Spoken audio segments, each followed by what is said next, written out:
Welcome back to the next to last word, sex, drugs, and rock and roll, baby. Today we are asking that magical question, got morals? We are not standing in judgment here. Let's get that straight right out of the gate. No one is perfect and no one has cornered the market on good behavior.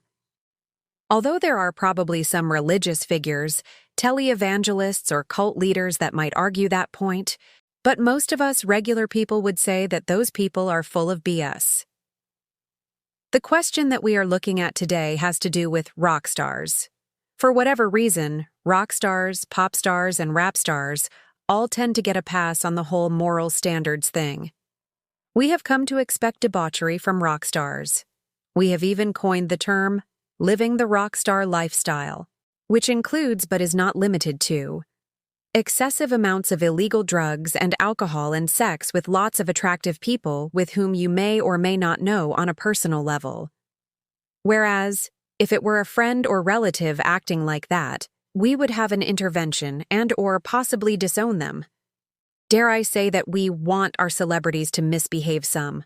I am reminded of an interview that I saw with a journalist who used to follow around the iconic rock band Led Zeppelin. They were believed to be into all kinds of questionable activities that went well outside just the usual rock star lifestyle, including black magic. Ooh. This particular journalist said that after a typical concert performance, the lead guitarist and founding member of the band, Jimmy Page, liked to have a cup of tea and read the newspaper. As a fan of the band, I think that is great. I wish more of these celebrity personas were made up or over-exaggerated, because while in fantasy, we may be jealous of these individuals who seem to live their lives free of consequences, in reality, people do get hurt, and things can get very dark, very quickly. It begs the question, how much is too much?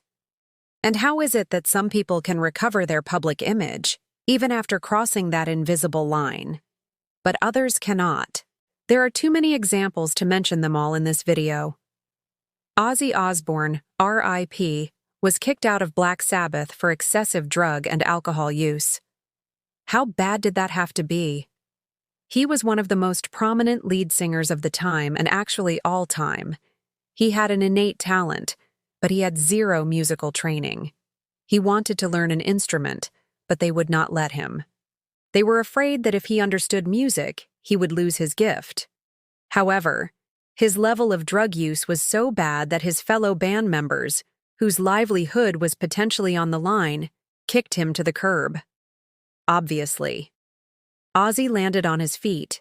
A big part of that was credited to Sharon Osbourne, who was his wife and manager for the latter part of his life. Ozzy was also rumored to be into satanic worship. He bit a bat's head off during a concert. For some reason, that made him a rock legend right then.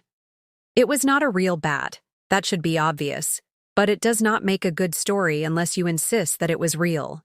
I heard a couple years ago that doctors could not understand how Ozzy Osbourne was still alive, just based on how many drugs he had consumed.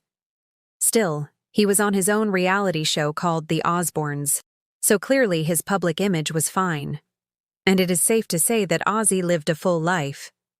He was inducted into the Rock and Roll Hall of Fame twice, once with Black Sabbath in 2007, and again for his solo career in 2022. Then there is Motley Crue. I am not really trying to compare their musical careers, but the level of their debauchery would be close. I watched the Motley Crue movie, I admit it. It was not what I would call a good movie. It was like slowing down to look at a car accident. I watched it in spite of myself. Yes, they took the rock star lifestyle to new levels, no doubt about it. There was actually an interaction between Tommy Lee and Ozzy in the movie. It was too disgusting to describe in a YouTube video. But suffice to say they were comparable.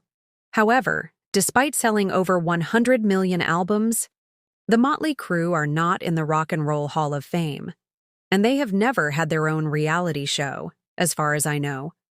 Which begs the question, WTF?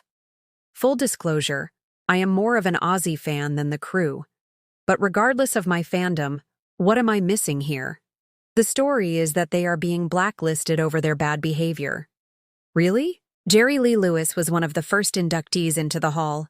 He married his 13-year-old cousin while still married to his first wife when he was 22.